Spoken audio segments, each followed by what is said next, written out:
যেদিন প্রধানমন্ত্রী শেখ হাসিনা আসবে সেদিন আমরা খাতা ওপেন করব, আমাদের রেজিস্ট্রি খাতা। আপনাদের নামে বিচার হবে।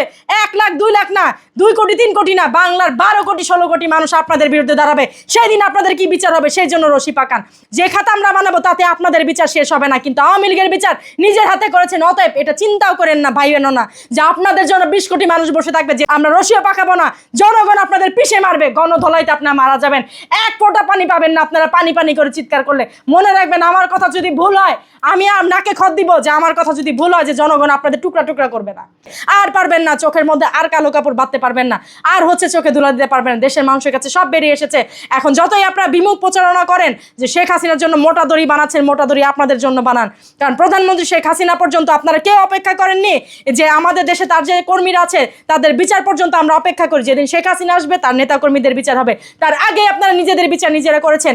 আপনারা তাদের মেরে কেটে পিষে ধর্ষণ করে মাটি চাপা দিয়ে তাদের জায়গায় জায়গায় মেরেছেন। এবং আরেকটা কথা মনে রাখেন, আপনারা কয়টা রেজিস্ট্রি করেছেন? আপনাদের খাতা আওয়ামী লীগের কয়টা অন্যায় রেজিস্ট্রি করেছেন? এবার তো আমরা খাতা খুলবো, যেদিন সে প্রধানমন্ত্রী শেখ হাসিনা আসবে বড় খাতা খুলবো। আপনাদের বিরুদ্ধে আমরা রেজিস্ট্রি করব। মার সামনে তার মেয়েকে ধর্ষণ করেছেন, মেয়ের সামনে তার মাকে ধর্ষণ করেছেন, ভাইয়ের সামনে তার বোনকে ধর্ষণ করেছেন, বোনের সামনে তার ভাইকে বেঁধে রেখে চাক করেছেন, বাবা মার সামনে তার ছোট্ট শিশু শুধু আওয়ামী লীগ করার অপরাধে তাকে পাথরে বেঁধে তাকে মাটি চাপা দিয়েছেন। এবং শুধু তাই না, আপনারা বিভিন্ন জায়গায় বিভিন্ন আপনারা বিভিন্ন আওয়ামী লীগের যেখানে শুনেছেন তাদের ব্যবসা বাণিজ্য, সেখানে গিয়ে তাদের গলা কেটে মেরে বিভিন্ন ভিডিও ফুটেজে আছে। আপনারা কি না করেছেন? আপনারা সব করেছেন। আমরা যে রেজিস্ট্রি খাতা খুলবো তার মধ্যে আপনার বিচার শেষ হবে না। একটা ছোট্ট নাবালক শিশুর সামনে তার বাবাকে থাপ্পড় মেরে 2 গেলে নাবালক শিশুর সামনে তার বাবাকে নিয়ে গেছেন প্রিজন ভ্যানে করে। এগুলি সব আছে, আর্কাইভে সব আছে। এগুলি আমাদের খাতা। যখন গিয়ে তাদের জেল হচ্ছে, জেলের মধ্যে 1 মাস 6 মাস 2 বছর থাকলে তাকে কি করছেন, তার ফ্যামিলি মেম্বার যখন জেল গেটে এসে হাজির হচ্ছে সেখান থেকে আপনারা আবার তাদের গিয়ে গ্রেপ্তার দেখাচ্ছেন। কিভাবে গ্রেপ্তার দেখান? কিভাবে নতুন করে গ্রেপ্তারি পরোয়ানা জারি? একটা মানুষ যদি 2 বছর 3 বছর বা গিয়ে 6 মাস, মনে করেন 2 মাসই ভেতর রইলো, ওই ভেতর থাকা অবস্থায় সে কিভাবে অপরাধ সংঘটিত করে? এটা কোথায় পেয়েছেন? এবং তার নামে আবার কিভাবে অ্যারেস্ট দেখান আপনারা? এরকম তো কোনো নিয়ম নেই। বাংলাদেশের জাতীয় সংবিধানে এরকম কোনো নিয়ম নেই, কোনো আইন কানুন নেই। তো একটা মানুষ ভেতরে থেকে কি অপরাধ সংঘটিত করলো যে তাকে আপনারা জেল গেট থেকে আবার ফেরত দিচ্ছেন, আপনারা গ্রেপ্তারি পরোয়ানা জারি করছেন? এটা তো শুদ্ধ বিচার হওয়া উচিত। দেশে তো এরকম বিচার ছিল না।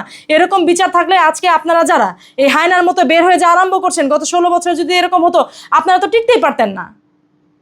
আপনাদের তো পরিবার থাকতো না, পরিজন থাকতো না, আপনাদের দেশ বলে কোনো পরিচিতি থাকতো না। এখন বের হয়ে আপনারা কি করছেন? এবং একের পর এক আমরা দেখতে পাচ্ছি যে আপনার টকবগা তাজা তরুণ যাকে বাসা থেকে ধরে নিয়ে গেলেন তার ওয়াইফ তার ছেলে পেলের সামনে থেকে, পরের দিন সকালবেলা তার লাশ ফেরত দিচ্ছেন। কেন? কোনো রোগে আক্রান্ত নেই, কোনো কিচ্ছু না।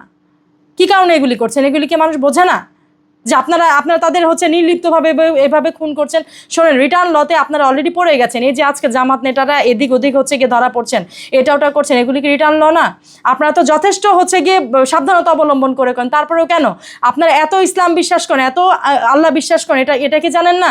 মানুষের চোখে আপনারা কালো কাপড় বাঁধেন, মানুষের চোখে হয়তো টাকা দিয়ে টিনের চশমা পরেন, কিন্তু আল্লাহ রাব্বুল আলামিন উনি তো অন্ধ না, উনি তো সব দেখেন।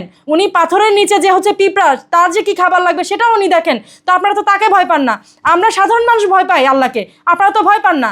আপনারা তাকে জানতে জানতে এমন পর্যায়ে চলে গেছেন, আল্লাহকে এখন আল্লাহ মনে করে। আপনারা নাস্তিক আমাদের সাধারণ মানুষকে বলেন, আমাদের ভাই ব্রাদারদের বলেন নাস্তিক। তো আপনারা প্রকৃত নাস্তিক। আপনারা সব জানা শোনার পরেও গিয়ে আপনারা এইসব অন্যায় করে যাচ্ছেন।